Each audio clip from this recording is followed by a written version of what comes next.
So you were talking about your counseling. Yeah, I was the first appointment of the day one day, and I went in there and I sat down, and he says, "We're going to talk about Roger and Twinkie today."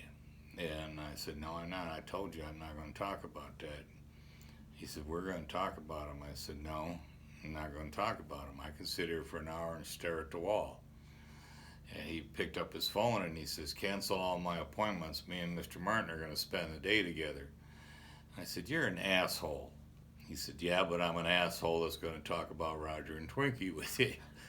And I said, "I hate coming in here." He says, "Why?" And I said, "Because I fucking cry every time I come in here, you know." But he wouldn't let you off the hook on anything. He described it as we never had time to grieve, so we just shoved stuff in a drawer, and he was going to make us open the drawers, and whatever came out we'd deal with, you know. And he did, and I mean, we're not cured, we're never cured, but you you develop a good network. I have a great wife, and I have good friends, and a lot of veteran friends that I've had people call me. Uh, One of the Afghan Marines' wife would call me 3 in the morning. "Can I send him over to you?" He's talking about killing himself. Yeah, send him over.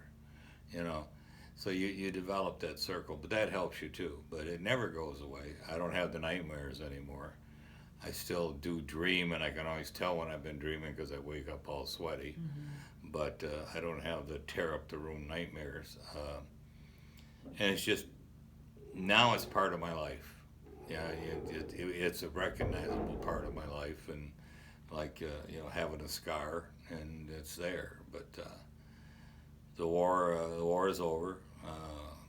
The I guess the best way to say it, my war with myself is over, uh, and that's how I got involved in the VFW and trying to help other veterans. I'm very focused on veterans issues. I always will be.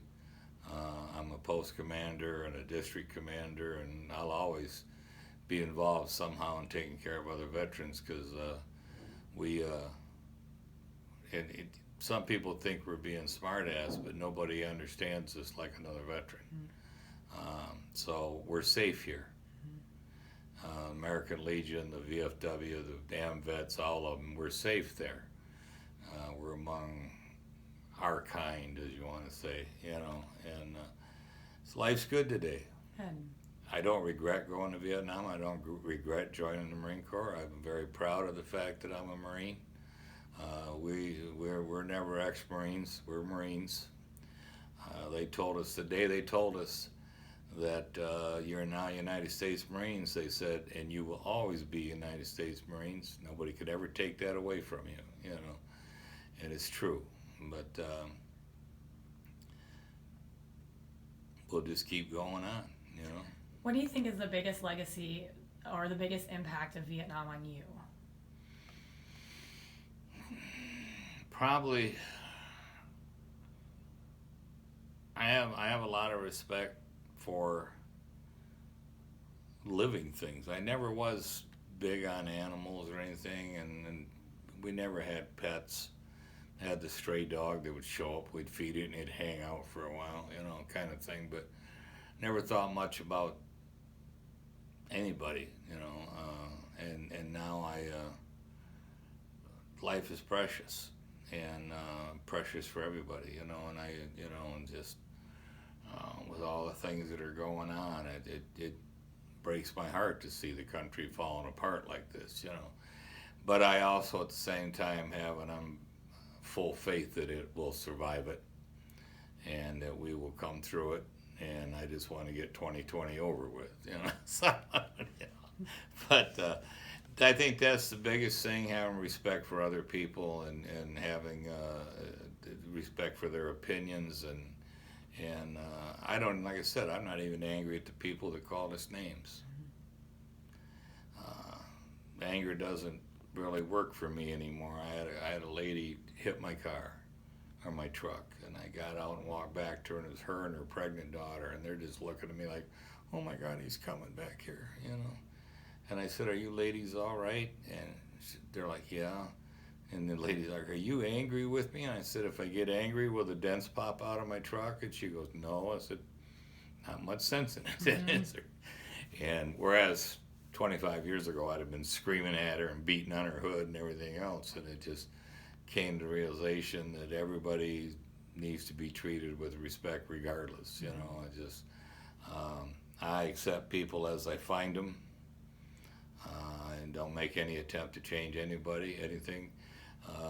My wife and I, we don't change, we've never changed anything about each other, you know. For a long time, we had two sets of pots and pans. She liked her stainless steel ones, I liked my non-stick ones. Rachel Ray's, as a matter of fact. I'm a big Food Network fan, so we had two can openers. She didn't like mine, you know.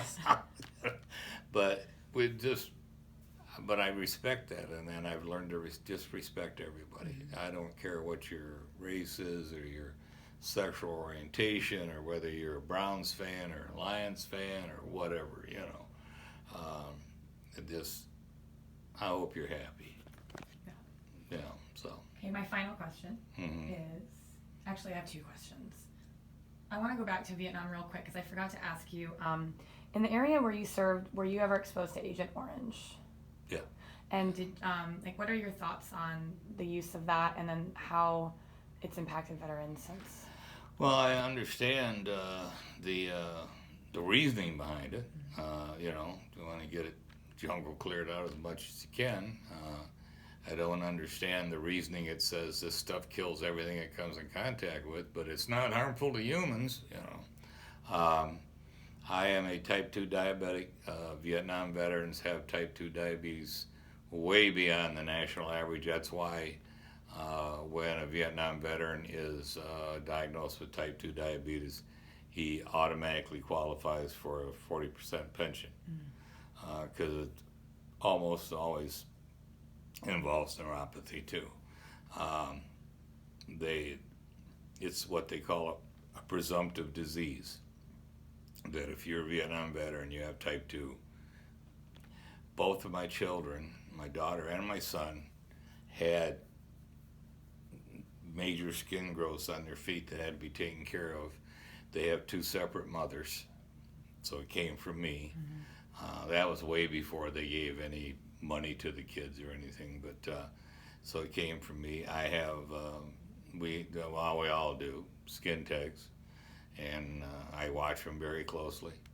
If they do anything like get bigger, change colors, when I go to my doctor, I tell them, and they snip it off and take a look at it because we get cancerous growths and stuff, you know. So yeah, it's I mean, I didn't take chemistry, but I kind of figured if it kills everything, it probably can't be harmless to me, you know. But at the time, I never had it drop directly on me, but it was all over the place, you know. And we just, you know, I just wish they'd go, you know what? Yeah, it was bad, you know. Own up to it. Yeah. Yeah. Okay, so my real last question now Okay. is, what do you think is the biggest lesson that the country either did learn from Vietnam or should have learned from Vietnam? Well, from my point of view, first of all, was that don't blame the warrior. Respect what he's doing, even if you don't agree with it. Respect that he's living up to an oath he took. We, the military, we're apolitical. We, you know, whoever is the commander-in-chief, we follow their orders, you know. So don't, you know, if you think the war is wrong, then do what you can to stop the war, but don't blame the guys and the girls. And I think that, I hope they learn that, you know, war causes a lot of damage to the people that fight it.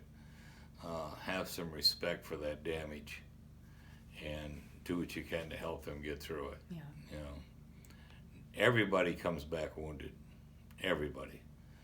Some had wounds that bled. Some of us had wounds that didn't bleed. But everybody comes back wounded. There's no such thing as a non-wounded combat veteran. We all come back wounded, and respect those wounds. You know, not all disabilities are obvious.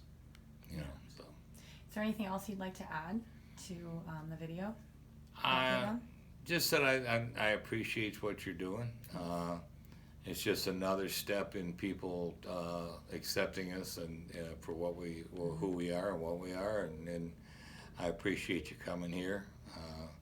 I know the guys that we're going to talk to you are pretty excited about it. Good. We love it when somebody recognizes us in a positive way. So thank you. Well, thank you. All right.